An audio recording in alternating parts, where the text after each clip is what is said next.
Magandang hapon sa inyo lahat. Itulit ang inyong lingkod, Mike Paduan. Nakatulit tayo sa pinaka-latest update po na ating panahon. Lalo na po yung binabantayan natin na potential na LPA na posibleng maging bagyo next week po.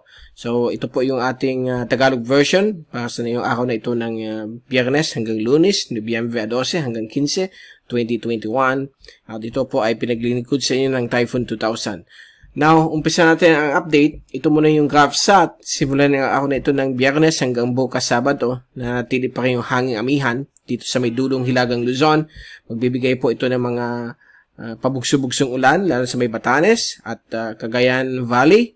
So, kasama po ang areas po ng Ilocos Norte. So, may mga padaan-daan pong mga ulan at mga thunderstorms na posibleng mag-cause po ng mga pagbabaha at mga landslides sa mga low-lying areas. So, mag-ingat po tayo, okay?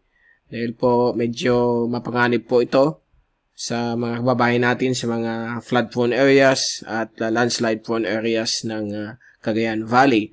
At gayon din po sa may karagatan po ng dulong Hilagang Luzon, magiging maalon po ito at mapanganib sa mga maliliit na sasakyang pangdagat.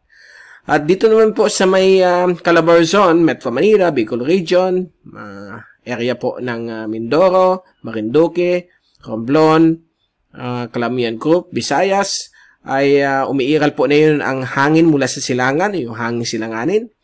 At ito po ay magdudulot po ng mga maulap na papuwiri na may mga pag-ulan, pagkulog at pagkidlat, lalo sa hapon o gabi. At dito naman po sa may Mindanao, Sulu Archipelago at buong bahagi po ng Palawan, meron po tayo ditong elongated po na lower atmospheric pressure, yung tinatawag nating surface trough. So, magbibigay din po dyan ng mga maulap na pagbuwirin na may kasama pong mga pagkulog, pagkidlat, mga ulan. So, mapanganib din po ito sa mga low-lying areas at mga flood-prone areas. Ganun din po ang mga landslide-prone areas ng Mindanao at Palawan. Mag-ingat lang po kayo. So, yan po ang kalagayan ng ating panahon dito po sa ating bansa. Ang Western Luzon lang ang medyo maganda po ang panahon sa Pangasinan, sa may Ilocos region. Okay po ang panahon except po yung dulong bahagi po ng Ilocos Norte. Medyo mahangin po. May mga drizzles, dulot po ng hanging amihan. Dito po sa labas ng ating bansa, wala pa rin tayo natatanawan na low pressure area na mabubuo sa loob ng 24 oras hanggang sa Lunes. Wala pa rin po. But from November 15 onwards, doon na po tayo mag-observe kasi mayroon pong mag-form na aktibong low pressure area dito po sa line ng Intertropical Convergence Zone. So, susubaybayan po natin yan ngayong weekend hanggang early next week. Dahil po, potential po ito na maging isang ganap na bagyo base po sa dalawang reliable computer models, yung European model at yung American model. So, we are going to focus on that, okay, lalo na next week. But may good news po. Mamaya, ibibigay natin sa inyo yung good news compared nung nakalipas na Miyerkules. May pagbabago po, lalo na po yung pinaka-reliable, yung European model, nag-shift po to the east. Okay? Makikita natin yan mamaya. So, ito yung fast animation. So, nakita po natin na yun, may mga stationary thunderstorms po dito sa may dulong Hilagang Luzon, lalo na po sa may Northern Cagayan, dahil po sa amihan. At dito naman po sa may Kabikulan, may mga kalat-kalat pong mga thunderstorms. Gayon din po sa may Eastern Visayas, Mindanao at Palawan dahil po sa surface trough at yung easterly surface wind flow. At ito po yung Intertropical Convergence Zone. Dito natin babantayan yan. May mag-form po ditong LPA sa mga susunod na 5 hanggang 10 araw. At ito naman po yung windy.com zoom-in satellite animation mula sa UMETSAT. Okay? So, ito po yung mga thunderstorms sa may dulong hilagang bahagi po ng Northern Cagayan. Magbibigay po ng mga ulan dyan. The rest, may mga showers lamang po. Kasama po ang Batanes, Babuyan Group. At dito rin po sa may Northern Quezon, Bicol Region. May mga kalat-kalat na mga pag-ulan, pagkulog at pagkidlat. Gayon din po sa may Kabisayaan, lalo na po sa may Eastern Visayas, Leyte, Samar Provinces. Dito rin po sa may Palawan, Sulu Archipelago, Zamboanga Peninsula, at Northeastern Mindanao, gayon din po dito sa may Davao Region, Lanao Provinces, Sorsogon, may katatapos lang pong malakas na thunderstorm. So far, yan muna po ang kalagayan ng panahon. Wala tayong major weather system o yung tinatawag ng mga LPAs na magkaka-affecto po sa ating bansa. Ito po yung rainfall accumulation sa loob ng 3 araw hanggang Lunes, courtesy of European model. Galing po sa windy.com. So, for the next 3 days, nandiyan pa rin yung threat ng mga pag-ulan, mga thunderstorms sa may dulong hilagang Luzon. Ngayon din po sa may silangan bahagi po ng Northern Quezon, Bicol Region. Dito rin po sa may Eastern at Central Visayas, Sulu Archipelago, Western areas po ng Pilipinas, lalo na po sa may Palawan at Kalayaan Island Group. So, ito po sa may Northern Panay, yan po, City, may mga ulan po magaganap. Dito rin po sa may Zamboanga Peninsula, Misamis Oriental, Occidental, Lanao Provinces, Davao Region, at dito rin po sa may Caraga Region, kasama po ang Siargao at Dinagat Islands. So, mapapansin ninyo, pag panahon ng La Nina, mas grabe po maulan dito sa may Palawan hanggang sa may West Philippine Sea, Vietnam area. Dahil po nandyan po ang pinakamainit na temperatura ng dagat. Medyo malalim po yan. So, nag-generate po yan ng water vapor. More moisture po sa atmosphere na mag-create po nito mga thunderstorms.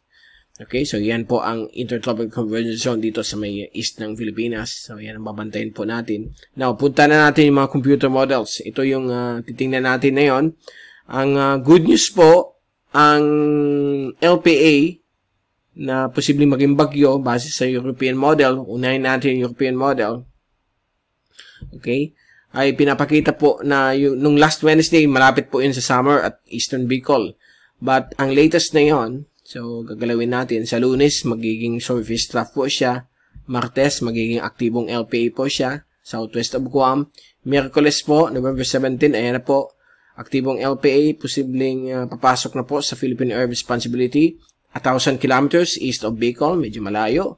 At sa 18, November 18, Huwebes, ayan na po. Posibleng tropical depression na po siya within the Philippine Sea. So, most likely, kapag masunod itong computer model ng European model, ay bibigyan po ito ng pangalan ng Pag-asa, local name as Odette. Okay? So, dito po, 1,003 MB, yung atmospheric pressure. In reality, baka tropical storm po ito o malakas na tropical depression.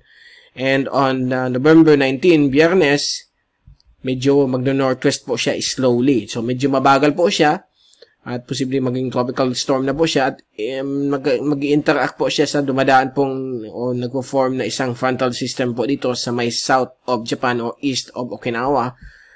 And then, on Saturday, November 20, pagdaan ng frontal system, hihilayin na itong tropical storm towards the northeast. So, magkakaroon po ng curvature itong posibleng bagyo na papasok ng PAR. So, iyan po ang medyo makakahinga tayo dito. Based po sa forecast na yun. Tandaan po natin, this will be on Saturday, November 20. So, 9 days pa po iyan. So, mababa pa po ang probability niyan. Ang uncertainty po ay mataas pa rin po. So, babantayin po natin hanggang pumasok po tayo sa within the 3 to 5 day forecast ay medyo mataas na po ang probability niyan.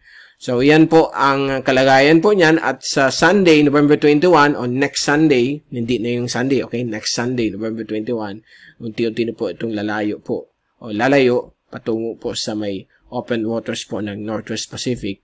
So, nakalabas na po siya ng Philippine Area of Responsibility.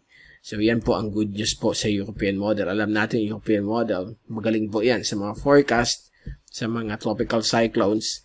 Ang American model ay medyo sumasabay din sa European model. Although mas malayo ang curvature nila. Sa November 16, mauna po siya maging bagyo, tropical depression. Then November 17, yan po siya westward. Bago siya pumasok ng PAR, medyo mas mabilis yung takbo nitong frontal system. So mag-akit na kaagad siya. Okay? Hindi siya papasok ng PAR based po sa American model. So, yan po ang good news galing po sa dalawang reliable computer models. So, kung gagawan po natin ng area of cone of uncertainty base po doon sa dalawang computer models, yung average, ganito po ang magiging area of uncertainty niya. Okay? Cone of uncertainty. Okay? So, it looks like ito po yung average na gagawin niya. Ito yung dulo kung saan nandito po yung European model, ganito siya, at mag-record siyang pag ganito. So, yan po ang good news. Let's hope let's hope that it remains this way. So, sana tuloy-tuloy po ito hanggang next week. So, sa Monday, meron tayong panibagong output ng computer models na sana huwag siyang pumunta sa Pilipinas kasi kahit nasabihin natin tropical depression lang siya o LPA, grabe po ang idudulot na ulan nito. So, kawawa po mga kababayan natin sa mga low-lying areas, mga landslide-prone areas dahil po ang kalaban natin dito is the rain. The rainfall, grabe po na yun dahil po sa climate change, meron pa tayong La Nina. So, expect natin magbibigay po itong mga ulan. So, by Monday, hanggang middle of next week, malalaman po natin kung saan talaga siya tatahak. So, hanggang sa muli, happy weekend to all. Ito si Mike Pado ang papaalam. Mag-ingat po tayo lahat. Be #weatherwiser. At maraming salamat po sa pagpanood nyo sa aking channel.